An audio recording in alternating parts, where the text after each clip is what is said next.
오늘 같이 나눌 하나님의 말씀 마태복음 1장 18절에서 25절까지입니다. 신약성경 제일 처음에 있죠. 마태복음 1장 18절에서 25절. 그리고 이사야서 7장도 미리 펴놓으시면 좋을 것 같습니다. 우리 형제들 먼저 한 절 읽고 자매들 읽고 같이 교독하겠습니다. 마지막 절 같이 읽고요. 가정에 계신 분들도 성경 펴시고 같이 읽어줬으면 좋겠습니다. 형제들 먼저 읽겠습니다. 시작. 예수 그리스도의 나심은 이러하니라. 그의 어머니 마리아가 요셉과 약혼하고 동거하기 전에 성령으로 잉태된 것이 나타났더니 그의 남편 요셉은 의로운 사람이라 그를 덜어내지 아니하고 가만히 끊고자 하여 이 일을 생각할 때에 주의 사자가 현명하여 이르되 다윗의 자손 요셉아 내 안에 데려오기를 무서워하지 말라. 그에게 잉태된 자는 성령으로 된 것이라. 아들을 낳으리니 이름을 예수라 하라. 이는 그가 자기 백성을 그의 죄에서 구원할 자이심이라 하니라. 이 모든 일이 된 것은 주께서 선지자로 하신 말씀을 이루려 하심이니 이르시되 보라 처녀가 잉태하여 아들을 낳을 것이요 그의 이름이 임마누엘이라 하리라 하셨으니 이를 번역한즉 하나님이 우리와 함께 계시다 함이라. 요셉이 잠에서 깨어 일어나 주의 사자의 분부대로 행하여 그의 아내를 데려왔으나 같이 읽겠습니다. 아들을 낳기까지 동침하지 아니하더니 나음의 이름을 예수라 하니라. 아멘.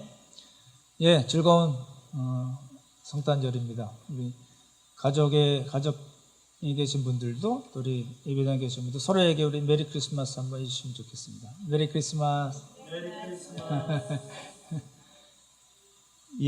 감사합니다. 정말 즐겁고 행복한 날이지만 같이 예배드리지 못해서 마음이 그렇긴 합니다. 하지만 각자 있는 곳에서 하나님께 예배 잘 드리시면 좋겠습니다. 오늘 그 설교 제목이 임마누엘 예수 그리스도 오심의 의미는 이라는 제목으로 하나님의 말씀 전하겠습니다. 근데 이렇게 하려고 합니다. 이제 이사야서 또 역대하, 열왕기하 여러 성경이 많이 나오는데요. 이제 역사적인 배경을 쭉 말씀을 드리려고 합니다. 조금 길어집니다.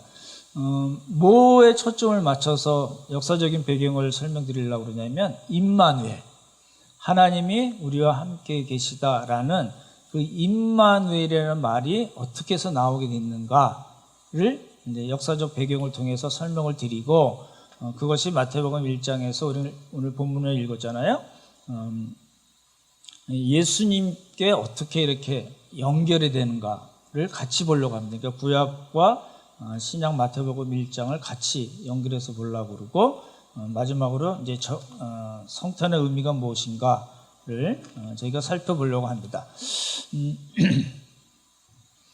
이제 임마누엘이라는 말씀은 여러분 이제 아주 익히 들으셨을 거고 잘 아시리라고 생각이 됩니다. 근데 이제 이게 나오게 된 배경이 이제 신약은 마태복음 1장에서 나오는 신약에서 나오고 요 말씀이 이제 이사야서 7장에 나오는데 이사야서 7장하고 역대하 28장, 열왕기하 16장을 아셔야지 이 구약적인 배경이 이제 설명이 되거든요.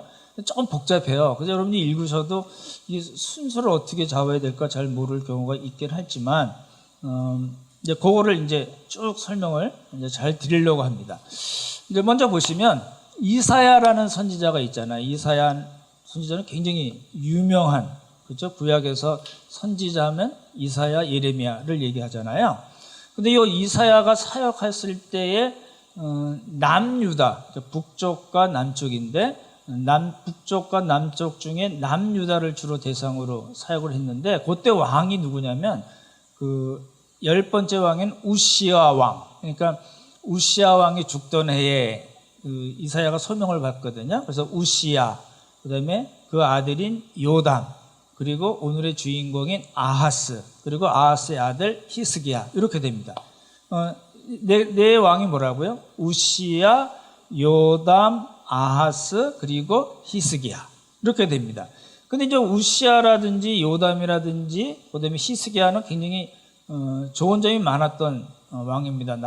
안 좋은 점도 있긴 했지만, 근데 이제 아하스라는 이게 남유다 왕국으로 따지면 19왕 중에 12번째 왕이 아하스거든요. 이 아하스를 좀 꼭 기억을 해 두시면 좋겠어요. 그러니까 20살의 왕이 돼서 16년을 통치를 한 그 사람이거든요. 이 아하스 때 이사야가 이제 하나님의 말씀을 예언하는 장면이 나오거든요.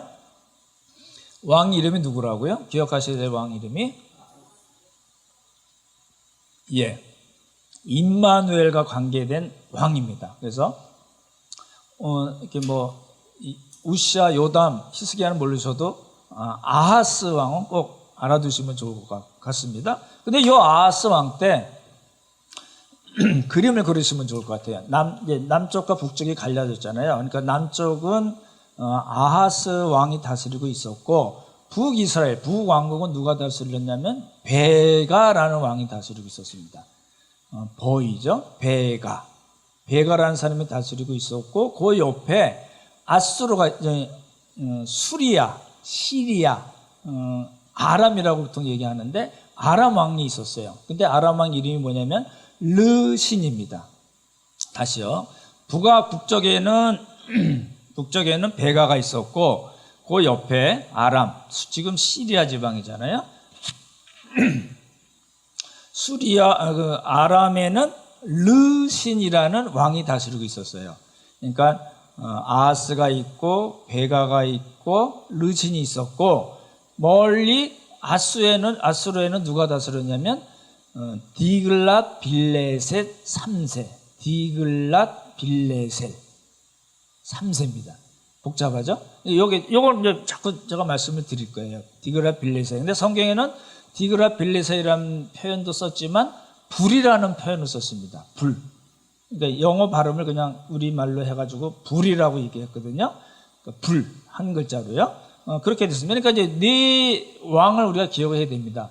남쪽에는 아하스가 있고, 북쪽에는 베가가 있고, 그 옆에 아람 왕, 이방 왕 나라죠. 아람에는 르신이 있었고, 저 멀리 아수르에는, 아직 바벨론이 힘을 못 쓸 때입니다. 아수르에는 디글랏 빌레셋 3세, 불이라는 왕이 있었습니다. 그러니까 네 나라의 그 역학적인 관계, 국제 정세를 우리가 알면 좋을 것 같거든요. 그 전에 이제 아하스가 어떤 왕인가를 아시면 좀 도움이 될 것 같아요. 아까 말씀드렸던 대로 남유다 왕국은 19명의 왕이 있었습니다. 19명. 기억을 해두면 좋겠습니다. 북쪽도 마찬가지고요. 근데 아하스가 어떤 왕이냐면 열왕기하 16장에 보면 이 아하스를 뭐라고 평가를 하냐면 여호와 보시기에 정직히 행하지 않고, 이 말이 굉장히 중요하잖아요. 여호와 보시기에 정직하게 행했다는 거는 다윗의 길로 행했다, 이렇게 보통 표현하거든요. 어찌됐든 여호와 보시기에 정직지 않았고, 아주 이상한 표현을 써요. 남쪽 왕인데 남쪽 왕을 평가할 때 뭐라고 얘기하냐면 이스라엘의 열왕의 길을 열왕의 길을 갔다. 여기서 이스라엘은 그럼 북이스라엘을 가리켜요. 남쪽 왕, 남왕국 왕을 평가할 때 이상하게 북쪽 왕. 왜냐하면 북쪽의 19왕은 전부 다 한 사람도 빠짐없이 악한 왕인데, 특징이 뭐냐면 여로보암의 길로 행했다, 이렇게 평가를 하는 거예요. 그러니까 다윗의 길로 행했는가 여로보암의 길로 행했는가, 그렇게 평가하는데, 북쪽 왕은 그렇게 평가하는 게 당연한데 남쪽 왕인 아하스를 평가할 때도 뭐라고 했냐면 이스라엘의 열왕의 길로 행했다. 이 얘기는 뭐냐면 무지무지 나쁜 왕이다라는 겁니다. 그러니까 남유다의 19왕 중에 제일 악한 왕이 누구냐면 이 아하스입니다. 최고입니다. 더 나쁜 왕 없습니다. 아주 나쁜 왕들 몇 명이 있었지만 그 중에 최고 악질적인 왕이 아하스였습니다. 이제 평가를 하는 거예요. 정치를 잘 못했다는 의미가 아니고 정치, 경제, 사회 문제로 이야기하는 게 아니라 영적인 관점에서 우상을 숭배했어요. 각 성읍 산당에다가 뭐 아주 구석구석, 예루살렘 구석구석에도 산당을 세우고 우상을 숭배하고 바알을 부어서 만들고, 또 무슨 잘못을 했냐면 자기 아들을 불 가운데로 지나게 했다, 이런 표현이 나옵니다. 아들을 불 가운데 지나게 했다, 뭘 섬겼다는 이야기일까요? 예, 아시는 대로 몰록 우상입니다. 이거는 우리가 그 성경 지도할 때도 많이 말씀드렸는데, 몰록, 밀곰, 그모스. 그러니까 암몬과 모압 사람들이 아이를 제물로 바쳐서 신을 달래는 그런 짓을 했는데, 이 아하스도 그렇게 했다는 거예요. 그러니까 무지하게 나쁜 왕이죠, 그죠? 나중에 또 이제 나오지만, 이제 이 북왕국과 아람이 아하스를 공격하려고 그럴 때 이 아하스가 형님 그러고 아수르의 디글랏빌레셀을 불러요. 그래서 나중에 디글랏빌레셀 와서 해결을 해주는데, 이 디글랏빌레셋이 다마스커스, 다메섹에 왔을 때 아하스가 큰 형님이 오셨다고 가서 인사드리러 간 거예요. 갔다가 다메섹에 있는 그 우상 제단이 너무 멋있으니까 자기 남왕국의 제사장한테 얘기해서, 우리야입니다, 바세바 남편 우리야가 아니고 제사장 우리야에게, 야 저거 똑같이 만들어가지고 만들어 놓고 다메섹에서 예루살렘에 가서 거기다가 온갖 제사를 다 지냈어요. 성경에 그 말씀이 나오거든요. 번제, 소제, 전제, 수은제를 드리고 아수르 신에게 제사를 드렸어요. 이게 엄청 하나님 관점에서 나쁜 왕입니다. 그리고 이 사람이 또 뭘 했냐면, 성전과 제사 시스템을 바꿔버리고 성전 안에 있는 기구들을 다 부숴버리고 성전의 문까지 잠가버렸어요. 그러니까 남유다 왕 중에 이런 왕이 없거든요. 그러니까 진짜 나쁜 최고의 악질적인 왕이에요. 이 왕 때 이야기를 오늘 이제 하려는 거거든요. 이 아하스 왕 때 어떤 일이 일어났냐면, 아까 말씀드렸던 대로 북쪽에 누가 있었어요? 북왕국에, 북이스라엘에 누가 있어요? 왕 이름이 베가. 그리고 그 옆에 아람의 왕은 누구라고요? 르신입니다. 그리고 남왕국 아하스고, 저 멀리 아수르에 누가 있었다고요? 디글랏빌레셋 3세입니다. 불이라고 표현이 된 그 사람이 있었습니다. 요 네 개가 있었는데, 이제 요 당시 국제 정세가 어떻게 됐냐면, 아수르가 이제 힘을 받아서 파워가 점점 막 세질 때인데, 이 북왕국 베가하고 아람의 르신, 이 두 사람이 군사 동맹을 맺습니다. 동맹을 맺어서 반아수르 정책을 핍니다. 그러니까 가까이에 있는 남왕국의 아하스 왕한테, 야 너도 우리랑 같이 동맹을 맺어. 이 아수르를 우리가 못 오게 하고 우리가 강해야지 우리가 망하지 않겠어, 이렇게 얘기를 했는데, 이 아하스 왕은 나 싫어, 그런 겁니다. 그러니까 가까이에 있는 북왕국과 아람 사람들과 동맹을 맺지 않고, 이 사람들이 동맹을 맺자고 그러니까 싫다고 그러는 바람에 얘네들이 쳐들어옵니다. 쳐들어오니까 얼른 누구를 불렀냐면 큰형님, 디글랏빌레셋에게 편지를 보내고 성전에 있는 것과 자기 왕궁에 있었던 은과 금을 같이 보냅니다. 요 때 이야기거든요. 우리 열왕기 하 16장인데 한번 찾아보시면 좋을 것 같네요. 열왕기 하 16장. 우리 가정에 계신 분들도 찾으시면 좋겠습니다. 열왕기 하 16장 7절과 8절만 읽겠습니다. 그러니까 열왕기 하 17장에서 북이스라엘이 망하거든요. 그죠? 그 바로 전 이야기인데, 16장 7절과 8절.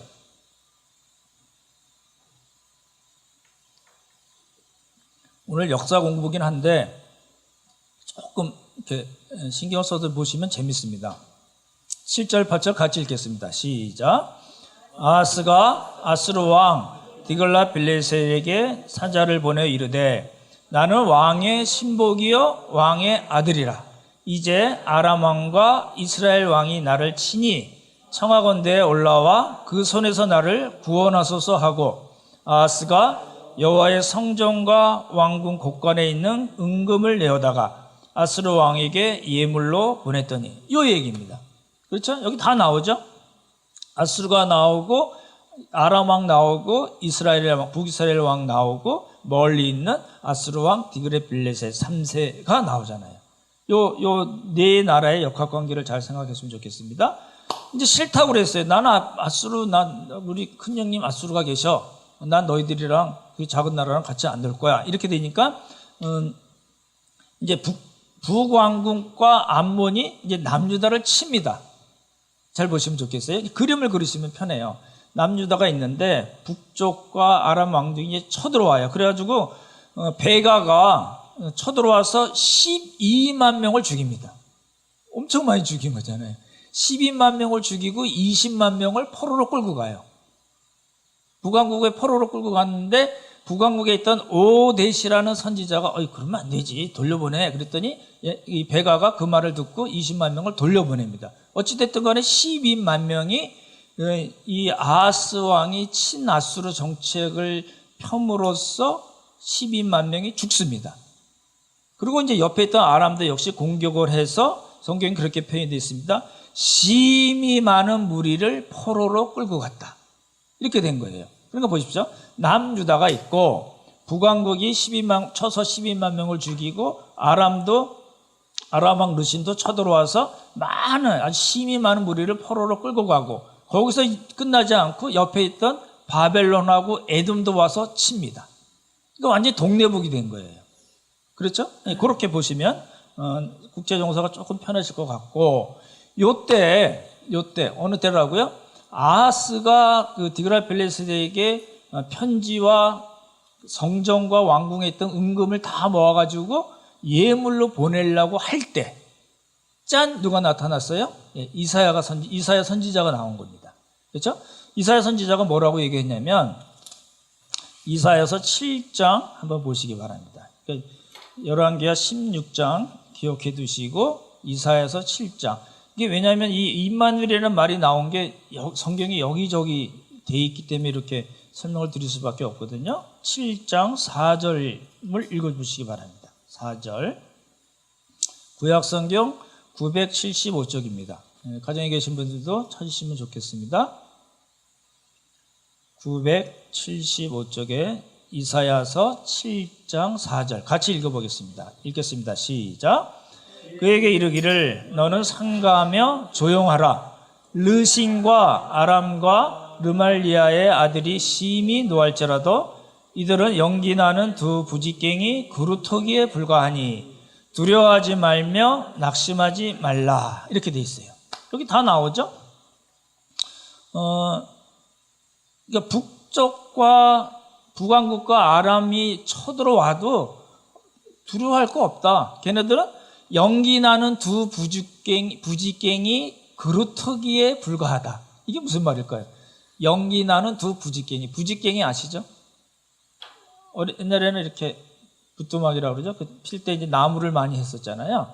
이렇게 하는 나무를 가르칩니다. 부지깽이 그루터기가 뭔가? 그러니까 그 나무가 남은 겁니다. 그러니까 다른 성경에 보면 타다 남은 두 개의 막대기, 나무 막대기 이렇게 돼 있어요. 그러니까 이 북왕국이 암만 쳐들어오고 아람 왕이 쳐들어오고 그래도 걔네들은 그거 타다 남은 그 나무 막대기뿐이 아니야. 걱정할 거 없어. 이렇게 하나님께서 이사야를 통해서 아하스에게 이야기를 한 겁니다. 그렇죠? 그 얘기는 뭘까요? 이 타다 남은 막대기 같은 그 두 나라 무서워하지 말고, 그리고 저 멀리 있는 아수르 걔네들한테 은금 보내고 편지 보내고 구원을 요청할 필요가 없다라고 지금 얘기하는 겁니다. 그 얘기는 뭐예요? 이런 어려운 상황에서 있을 때 남왕국 아하스 왕은 당연히 누구를 의지해야 된다고요? 하나님을 의지해야 된다. 그 대적들 무서워하고 두려워할 필요 없다. 멀리 있는 아수르 의지할 필요 없다라고 얘기하는 겁니다. 그 얘기는 뭐예요? 아하스 왕이 편지 보내고 은금을 보내는 거 하지 말라는 겁니다. 근데 야가 말을 들었을까요? 안 들었을까요? 말을 안 들었습니다. 아하스는 끝내 말을 안 들었어요. 그 결과가 어떻게 되냐면 보십시오. 북왕국은 요때가 지금 그 이사야 선지자가 예언할 때가 주전 734년이거든요. 그때쯤에 그 예언을 했는데 북왕국이 망한 게 언제예요? 주전 722년이에요. 그러니까 2, 3년 내에 그 이사야의 말대로 정말 타다나무 부지깽이 같이 북왕국이 돼버렸거든요. 그리고 이렇게 722년이니까 730, 한 10년 후네요. 그렇죠? 그 정도쯤에 망했고, 그리고 아람 왕은 디그라필레셋이 와가지고 치는 바람에 732년, 그러니까 예언하고 2, 3년 후에 이 아람은 망해버린 거예요. 북왕국은 한 10년 정도 더 끌긴 했지만 그렇게 된 겁니다. 그리고 야가 불이 와서 아람 왕 르신을 죽여버렸습니다. 그리고 성경에는 안 나와 있지만 아수르의 그 고대 문서에 보면 이 아수르의 디글라필레셋의 불이 북왕국을 치면서 이의 왕 그 베가를 죽였다라는 표현이 있습니다. 죽이고 누굴 왕으로 세웠냐면 호세아라는 아들을 왕으로 세운 일이 있습니다. 그러니까 이제 그리고 호세아가 한 9년 다스리다가 북왕국이 망해버린 거거든요. 그렇게 돼 있고, 와가지고 아까 옆에서 치던 블레셋하고 에돔도 이 디그라필레셋이 와가지고 다 정리를 했습니다. 그러니까 그 남왕국이 완전히 북왕국, 아람, 얘 누구죠? 블레셋, 에돔 요 네 나라에 완전히 이렇게 포위돼가지고 공격을 당하고 사람들이 많이 죽고 막 그랬는데, 멀리서 불어오니까 이 불러온 이 디글라필레셋이 다 정리를 해주면서 그럼 남유다 아하스에게는 잘해줬겠냐는 거예요. 그렇지가 않다는 겁니다.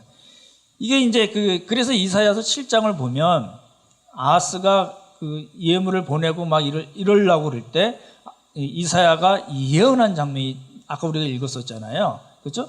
그 두 나라 북왕국하고 아람 무서워할 거 없고 멀리 있는 아수르 그거 별거 아니다 이렇게 표현이 나오거든요. 그리고 이제 20절에 보시면 이사야서 7장 20절 한번 보시기 바랍니다. 이사야서 7장 20절. 지금 이제 쳐들어온 디그라필레셋이 그 남유다를 어떻게 했는가에 대한 예언입니다. 7장 20절 같이 읽어보겠습니다. 같이 읽죠. 시작. 삭도 곧 아수르 왕으로 내 백성의 머리털과 발털을 미실 것이요 수염도 깎으시리라. 이게 무슨 말일까요? 그날에는 무슨 날이에요? 예, 아수르 왕이 쳐들어오면 그 얘기죠. 주께서 하수 저쪽 뭐예요? 유프라데스 강입니다. 그러니까 어딜 가르쳐요? 아수르를 가르치죠. 아수르에서 세내온 삭도가 뭘까요? 다른 성경에 보면 면도칼입니다. 지금 뭐 한 거냐면 아하스가 뭐 한 거냐면 자기가 아주 힘들 때를 맞이한 거예요. 국가의 운명이 좌지우지되는 그런 상황을 맞이한 거예요. 북왕국도 쳐들어오려고 그러고 아람도 쳐들어오려고 그러고 옆에 있던 자기들이 맘 놓고 까불지 못하게 만들고 억눌렀던 블레셋과 에돔까지 치러오려는 거예요. 그러니까 나라가 완전히 망하게 생겼으니까 이래가지고 남유다 망하겠다 그래서 멀리 계신 큰 형님을 불러오려는 그때 이사야 선지자가 뭐라고 얘기했냐면 걔네들 그거 아무것도 아니야. 타다 남은 막대기뿐이 안 되고 아수르 그거 아무것도 아니야. 그러면서 덧붙인 말이 뭐냐면 네가 멀리서 데리고 오는 불러온 그 아수르 왕 디그라필레셋은 어떤 사람이냐면 삭도야, 면도칼이야 이렇게 얘기한 거예요. 근데 그 면도칼이 아하스 남유다 왕국이 어떤 짓을 하냐면 이렇게 나옵니다. 머리털과 발털을 밀고 수염을 깎을 거야. 이렇게 예언을 한 겁니다. 무슨 말이 되시죠? 이게 말이 뭘까요? 그러면 삭도, 면도칼이 몸에 있는 모든 털, 머리털, 수염, 발털 이렇게 싹 깎아버린다는 건 뭘까요? 이게 무슨 뜻일까요? 온몸의 털을 다 밀어버린다? 무슨 말? 구약에는 무엇을 이렇게 표현할까요? 예, 무지막지한 고통과 수치와 굴욕을 너희들이 당할 거야 라고 이야기한 겁니다. 근데 이제 이 아하스는 이사야 말을 듣지 않았어요. 그래서 결국은 뭐예요? 그리고 그렇게 표현하잖아요. 자기 발등을 자기 도끼로 자기가 찍은 격이 돼버린 겁니다. 그렇죠? 그러니까 이제 아하스의 문제 해결 방식을 살펴보면, 이제 좀 편하게 말씀드리면, 자기 집이 있는데, 아하스 자기 집이 있는데 동네 양아치들이 와가지고 막 찝쩍대고 이놈도 와서 찝쩍대고 저놈도 와서 뭐 내놓으라고 그러고 같이 놀자고 그러고 나 같이 안 놀겠다고 그러니까 자꾸 와서 치고 받고 막 이럴 때인데, 그 동네 양아치들을 해결하기 위해서 멀리 있는 월드 클래스, 우리 그렇게 얘기하죠, 무지막지한 역대급 깡패를 데리고 온 거예요. 지금 아수르는 서진 정책을 하려고 힘이 세지면서 서진 정책을 하려고 그랬던 그 시간에 아하스가 아주 좋은 빌미를 제공한 거예요. 그렇죠? 그러니까 그 깡패가 와가지고 아하스의 뭐예요? 머리털, 발털, 수염을 다 깎아버리고 무지막지한 고통을 주고 수치와 굴욕을 주었어요. 성경에 그렇게 나오거든요. 근데도 이제 아하스는 이사야 선지자가 하나님께서 이사야 선지자를 통해서 해주신 그 예언의 말씀을 받아들이지 않았습니다. 당연히 아까도 봤듯이 온갖 우상을 섬기고 몰록 제사, 인신 제사까지 드렸던 그랬던 사람이고, 나중에 그 디그라필리셋이 왔을 때 그 다메섹에 제단 세운 거 멋있는 거 보고서 야, 너 우리야 빨리 너도 우리 하나 만들어 예루살렘에. 그래가지고 지금까지 율법에서 말씀하신 그 모든 성전 제사 시스템을 다 망가뜨리고 성전 기구도 다 부숴버리고 성전 문까지 닫아버린 그런 아주 악질적인 왕이었다는 거예요. 여기까지가 역사적인 배경을 말씀드린 겁니다. 어렵지 않으시라고 보고, 이때 이제 아까 말씀드렸지만 그 두 부지깽이, 그 타다 남은 연기 나는 부지깽이 찌꺼기뿐이 안 돼. 두려워하거나 무서워할 필요 없어. 아수르 걔네들도 너 삭도가 돼가지고 면도칼이 돼서 너 수치 주고 무지막지한 고통 주고 굴욕을 줄 거야 라고 예언한 이사야가 또 한 번 예언한 내용이 나옵니다. 그게 이제 임마누엘 예언입니다. 그죠? 여러분 잘 아시는 건데 7장 10절부터 14절 보겠습니다. 아니 성탄절인데 이렇게 복잡한 역사를 얘기하는 이렇게 생각하지 마시고, 지금 우리는 임마누엘, 하나님이 우리와 함께 계시다라는 예수님에 대한 예언이 어떻게 나왔는가를 이제 역사적으로 쭉 보는 겁니다.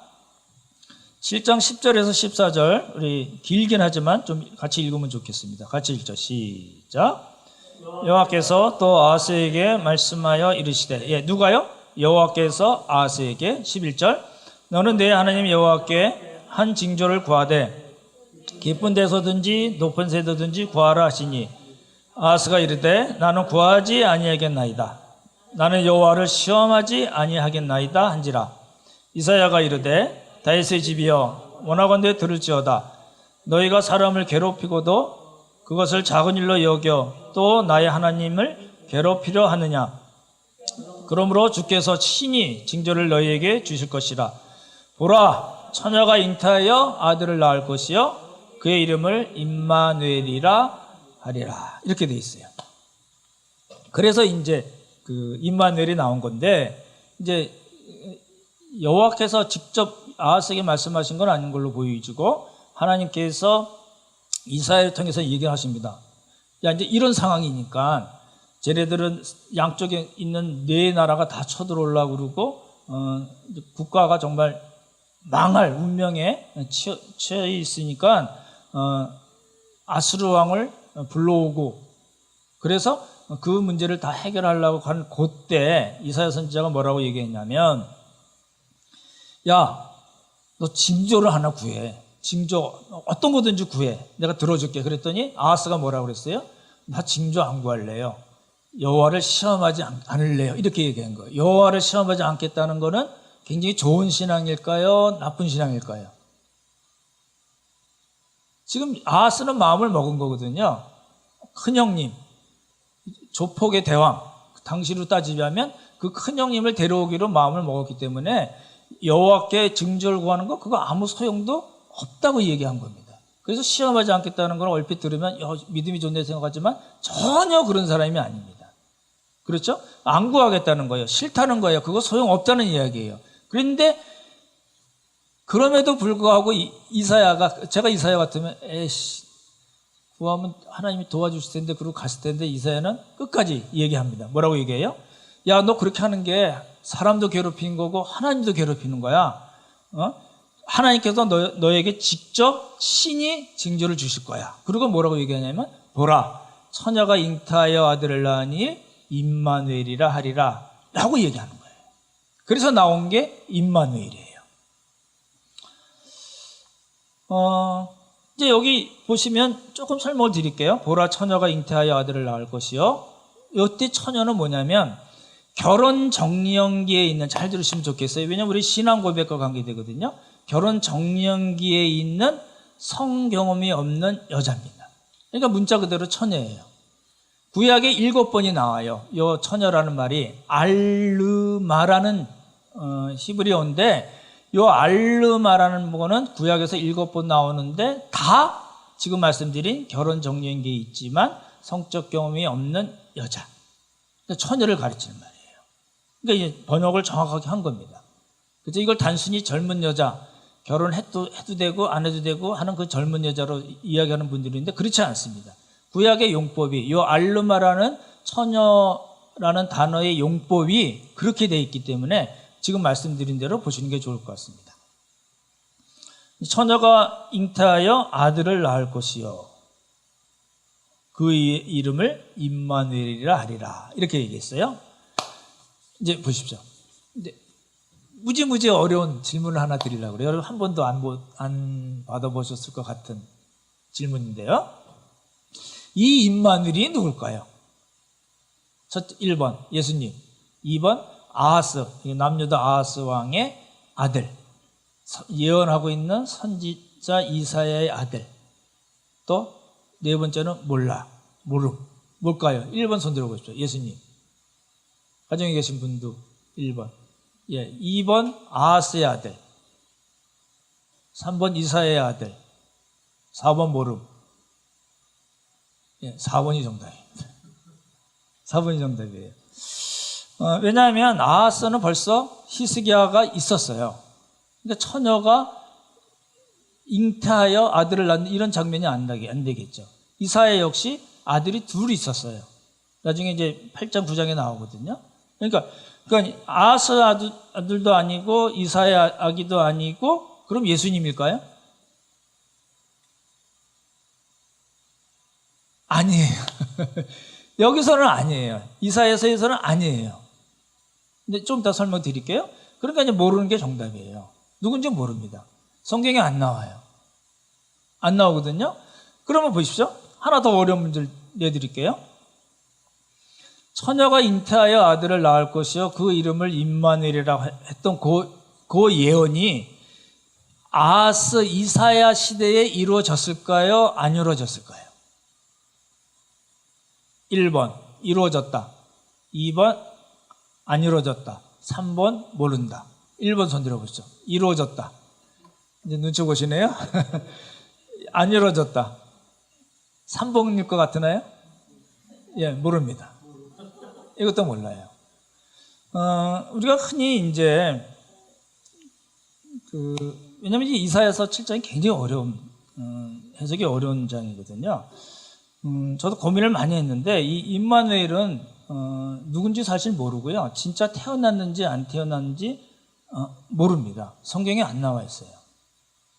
안 나와 있는 거를 있는 것처럼 이야기하는 건 안 되거든요. 그렇죠? 그래서 실제 아하스 시대에 태어났는지 안 태어났는지 모릅니다. 그래서 그 이사야가 아하스에게 이런 징조를 구하라고 예언한 아들을 낳으니, 처녀가 잉태해서 아들을 낳으니 임마누엘이라 요 말이 그 당시에 이루어졌는지 안 이루어졌는지는 모릅니다.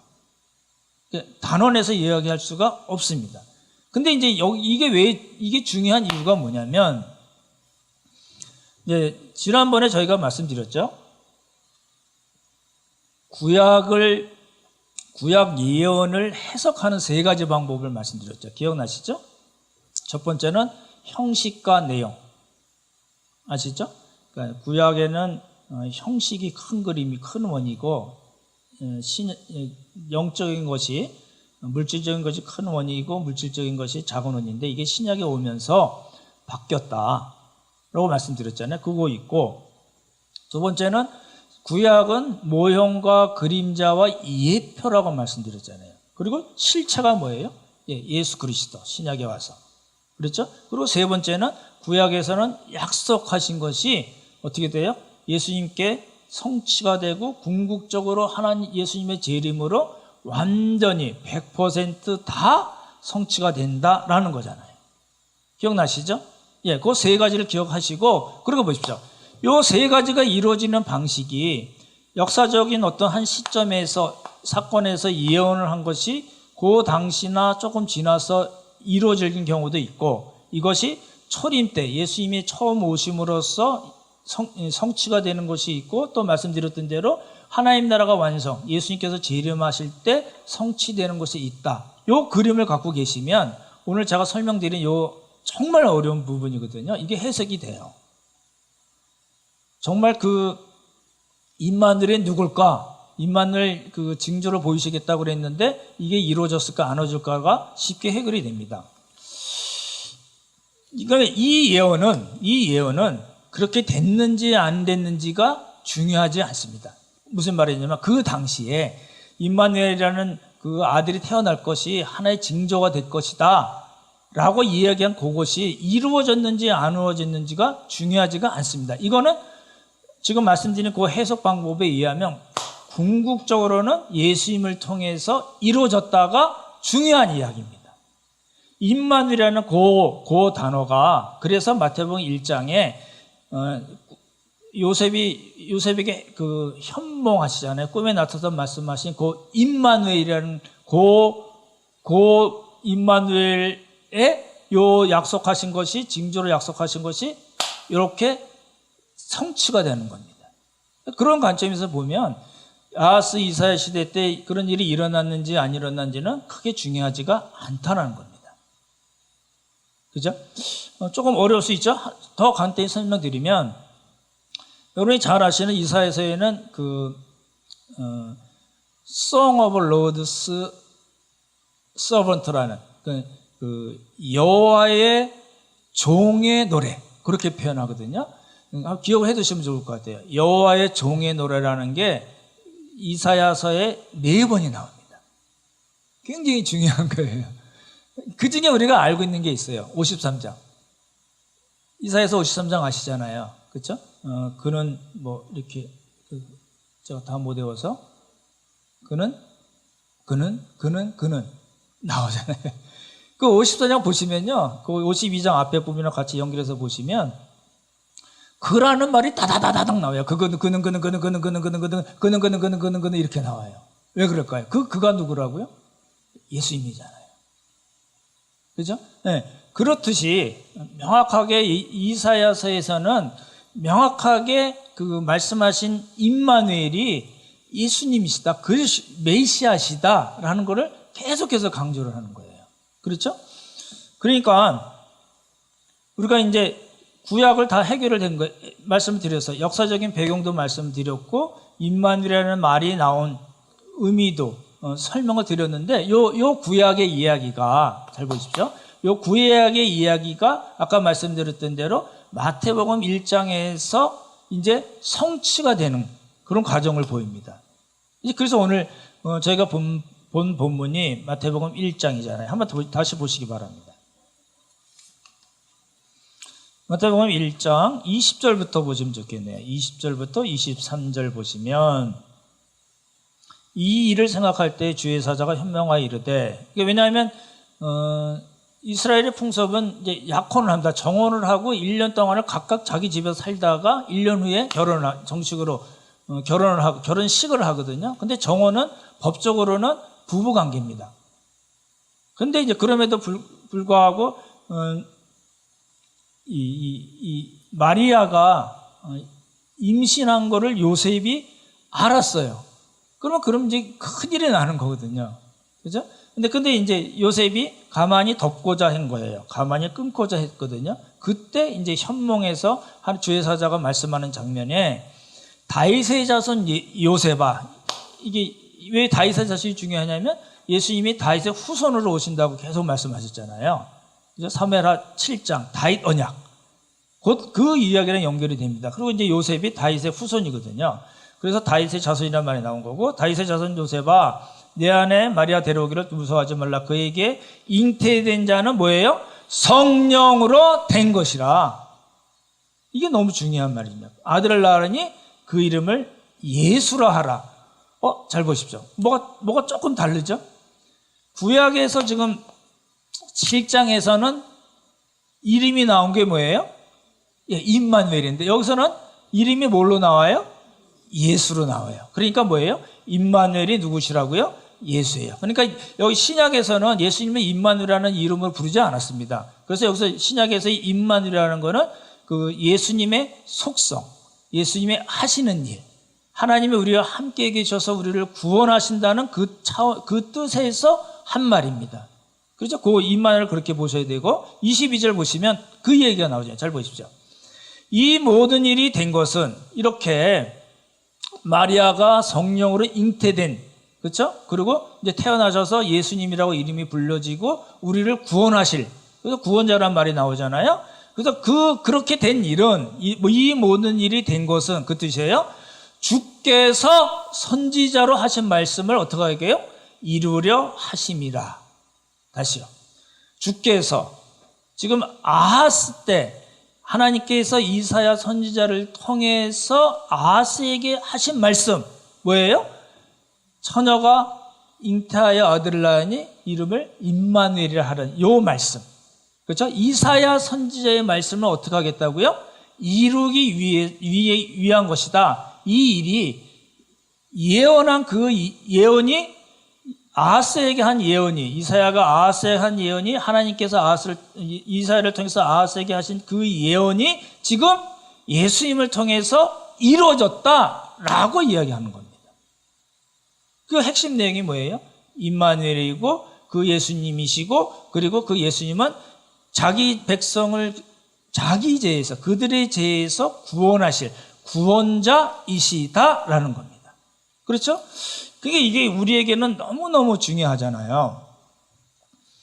지금 이사야가 아하스에게 한 예언이 뭐냐면 성령으로 예수님께서 동정녀의 몸을 빌어서 잉태돼서 이 땅에 오셨다라는 걸 이야기하는 겁니다. 그렇죠? 그러니까 잘 보십시오. 지금 이 말을 우리가 본 본문이 마태복음 1장이, 이 마태복음 저자인 누구예요? 마태잖아요. 마태가 성령님의 감동으로 쓴 거거든요. 그렇죠? 성령님의 감동으로 쓴 마태복음에서 뭐라고 얘기했냐면, 주께서 선지자로 하신 말씀, 하나님께서 이사야 선지자를 통해서 아하스 왕에게 하신 말씀, 그 임마누엘, 그것이 어떻게 됐다고요? 예수님을 통해서 성취가 됐어요 라고 마태가 설명하는 겁니다. 되시나요? 여기 명확하셔야 됩니다. 다시요. 지금 구약에는 그렇게 나와 있는데 지금 마태라는 사람이 이제 700년이 넘은 거예요. 그렇죠? 아까 주전 734년에 예언을 했다고 말씀드렸잖아요. 그게 예수님이 이제 주전 4년에 오신 걸로 저희가 보거든요. 이렇게 700년이 넘은 후에 마태라는 사람이 성령의 감동으로 쓴 그 마태복음에 뭐라고 나왔냐면, 그때 그 일이 그 당시에는 이루어지지 않았지만 이것이 예수 그리스도를 통해서 이루어진 것입니다. 그 예수 그리스도는 구원자이시고 임마누엘이십니다. 하나님께서 우리와 함께 계셔서 예수님께서 이루실 그 구원 사역을 완성하실 것입니다 라고 이야기한 겁니다. 되시나요? 이제 이거예요. 조금만 더, 한 가지만 더 말씀을 드리면, 이사야서 7장에서 말씀하신 임마누엘은, 다시요, 이사야서 7장에서는 임마누엘은 그냥 태어난 거예요. 태어나서, 낳는지 안 낳는지 모르지만 태어나서 하나의 징조, 하나님께서 남유다 백성들과 함께 계시겠다는 그 징조를 보이는 그런 수준에 있은 겁니다. 8장에는 임마누엘 하나님 나와서 구원에 대한 이야기가 나오는데 7장에서 그렇거든요. 이것이 지금 마태복음에 넘어오면서 모르게 됐어요. 임마누엘 예수 그리스도, 아기 임마누엘 예수 그리스도께서 구원자로 이 땅에 사람의 몸을 입고 오셔서 구원 사역을 완성하셨다라는 겁니다. 그게 우리의 신앙의 근본이에요. 신앙의 근간 뿌림이라는 겁니다. 이게 이제 우리가 주일마다 신앙을 고백하잖아요. 사도신경. 그럼 사도신경 한번 보실래요? 사도신경 보시면 예수님에 대한 부분을 우리가 고백을 하면서 뭐라고 얘기하냐면, 그 아들 우리 주 예수 그리스도를 믿사오니 이는 성령으로 잉태하사, 그렇죠? 동정녀 마리에게서 나셨습니다. 이게 우리의 신앙의 큰 축 중에, 큰 기둥 중에 한 기둥입니다. 이게 무너지면 다른 기둥 다 무너지는 거거든요. 그렇죠? 사람의 모습으로 성육신을 하시긴 했지만 예수님은 우리와는 달리 죄가 없으신 분. 그죠? 히브리서 말씀에 그렇게 말씀하시잖아요. 이제 오늘 이제 우리가 본 내용은 다 맞습니다.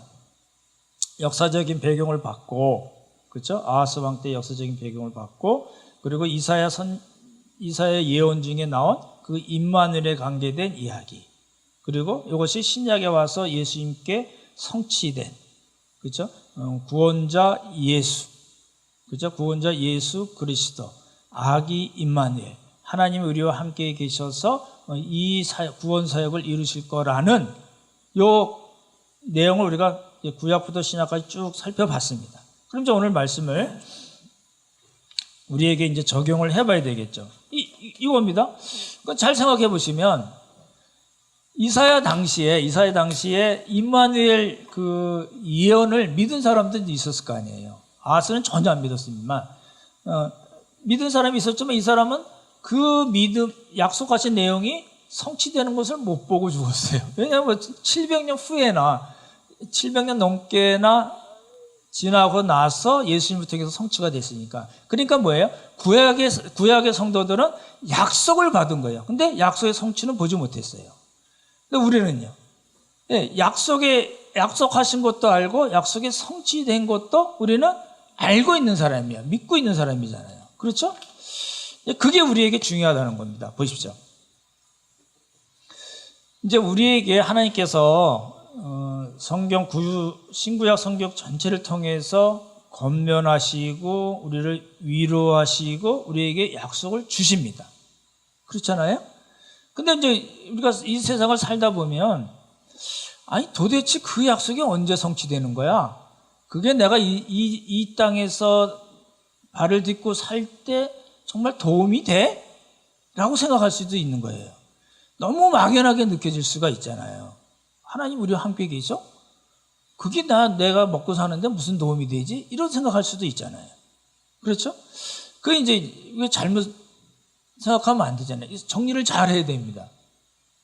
여러분, 하나님이 우리와 함께 계신 거를 믿으시나요?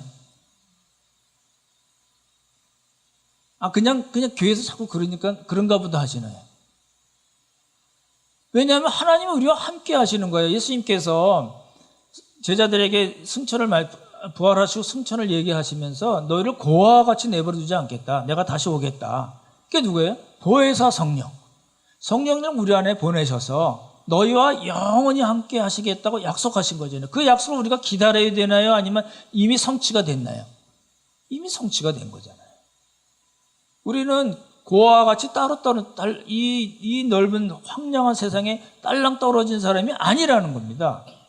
그렇잖아요? 근데 우리가 피부로 또는 물질적으로 이렇게 느끼지 못하는 경우가 있긴 하지만, 그죠? 하나님의 약속은 700년 전에 구체적으로 임만이라고 이야기하신 그것이 700년이 지나서 예수님을 통해서 이루어지듯이 하나님께서는 큰 그림을 갖고 계시다는 거예요. 더 나아가서는 아브라함부터 시작이 되는 거예요. 아브라함을 부르시면서 하신 말씀, 땅의 모든 족속이 너를 인하여 복을 받으리라, 구원을 받을 것이라는 그 큰 그림을 하나님은 갖고 일을 하여 오고 계신 거거든요. 더 나아가면 창세기 3장에도 나오잖아요. 여자의 후손이 우리를 구원하실 그 이야기하니까 하나님의 모든 구원 역사는 아주 큰 그림이 있는 겁니다. 그 가운데 우리가 어느 한 시대를 살고 있을 뿐이라는 거죠. 근데 다행히 우리 입장에서는 하나님께서 약속하신 것들, 그런 것들이 거의 다 성취된 것을 보고 알고 믿고 있는 그런 시대에 우리는 살고 있다는 거예요. 그런 우리로서 우리가 하나님의 약속을 어떻게 받아들일 건가? 아하스는 징조를 보이라고 해도 나 안 된다고, 여호와께 그런 시험하지 않겠다고, 그런 불신앙의 얘기를 했는데, 우리 입장에서는 정말 다 그 내용들을 알고 있는 우리 입장에서는 하나님을 어떤 분으로 보실 건가? 하나님은 약속하신 바는 결코 변개치 아니하시고 지키시는 신실하신 하나님이라는 겁니다. 그래서 오늘 우리가 성탄절을 맞이하지만 이 성탄절 역시 하나님께서 약속하신 것이 성취된 그 복을 우리가 지금 누리고 있다는 겁니다. 오늘 성탄절을 맞이해서 약속을 지키시는 하나님, 우리를 구원하신 하나님, 그래서 결국에는 하나님의 백성이 되게 하신 그 하나님, 그 하나님께서 우리로 하여금 그리스도 안에서 풍성한 삶을 살게 하시는 하나님을 믿고 하나님께 감사하고 또 우리에게 주어진 일들을 잘 감당하고, 그리고 이 기쁜 소식을 아직 알지 못하는 많은 사람들에게 전하는 우리 모두가 되기를 예수님의 이름으로 축원합니다. 기도하겠습니다. 좋으신 하나님 아버지, 은혜를 진실로 감사함을 드립니다. 이사야서 7장 말씀을 통해서 임마누엘에 대해서 저희가 살펴보았고, 또 그 임마누엘에 대한 약속이, 그 예언이 마태복음 1장에 와서 예수님을 통해서 예수님에게서 성취되고, 그 예수님이 우리의 구원자가 되시고 하나님께서 우리와 함께 계셔서 우리를 하나님의 자녀로 삼으신 것을 살펴보았습니다. 이러한 놀라운 복을 받고 있는 우리가 오늘 성탄절을 맞이해서 할 일이 무엇인지, 또 우리의 삶을 어떻게 살아야 될 건지 잘 기억하고 또 하나님의 뜻대로 사는 그런 우리 모두가 되도록 주님 함께하여 주시옵소서. 아버지네 감사드리오며 귀하신 예수님 이름 받들어 기도드렸사옵나이다. 아멘.